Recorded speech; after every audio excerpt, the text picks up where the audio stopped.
You've been pretty outspoken about support, including job seeker not being taken away. We had the Minister announcing yesterday the government's monitoring the economy, read job seeker payments to make sure it doesn't drop off too quickly, and it will stay higher if it's needed. That seems like a sensible approach. Would you back that?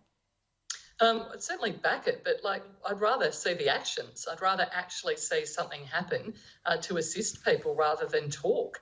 We've got, it's crunch time really for many, many people who are in desperate circumstances. We've got JobKeeper dropping off, on the 28th of September, and I think we're already starting to see evidence of employers laying people off as a result of that.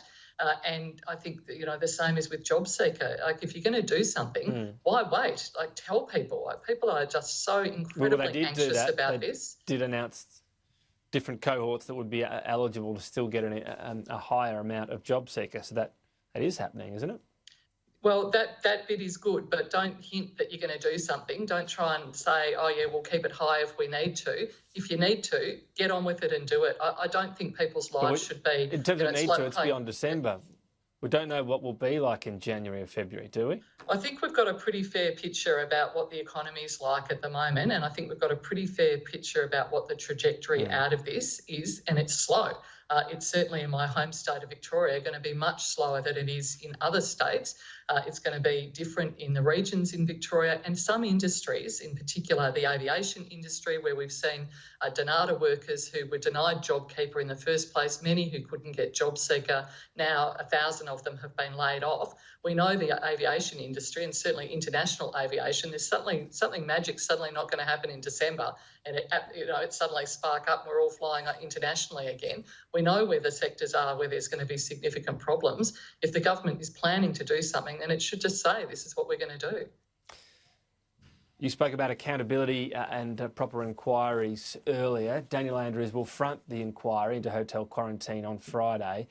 At the end of that evidence, we need to, do we not, have the question well and truly answered: whose idea was it around security cards being in charge of hotel quarantine? Look, I think absolutely it is important that we know what went wrong so that we can make sure it doesn't happen again. We know that we're increasingly going to have to rely on quarantine as we start to get more and more Australians hopefully back from overseas, and that's going to take a long time. And of course, ministers, premiers need to be accountable for those decisions. And I'm sure Daniel Andrews hasn't instigated this inquiry into the quarantine because he doesn't want to know and doesn't want to be accountable for what's happening. He absolutely wants to be accountable for what's happening. And I think the fact that he's fronted every single day of this health crisis to Victorians shows an extraordinary level of leadership, something that I haven't seen for a very long time, certainly at the national level. And I think he's willing to be accountable, he's willing to turn up, he's willing to talk, he's willing to answer questions. I only wish we'd see the same level of leadership from the national parliament. Right, but just to drill down on that, this decision has absolutely smashed your state, Victoria.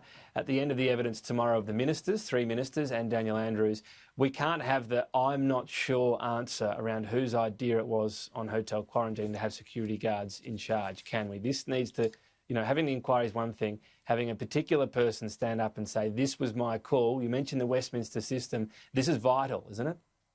Well, at the end of the day, the results of the inquiry will be up to the inquiry. It's not up for me or for ministers to say this is what it's going to find. I hope its findings are clear. I hope its findings show that there are things that we need to learn, and it is very apparent that there are lessons, not just in Victoria, but about how quarantine has operated and failed to operate nationally.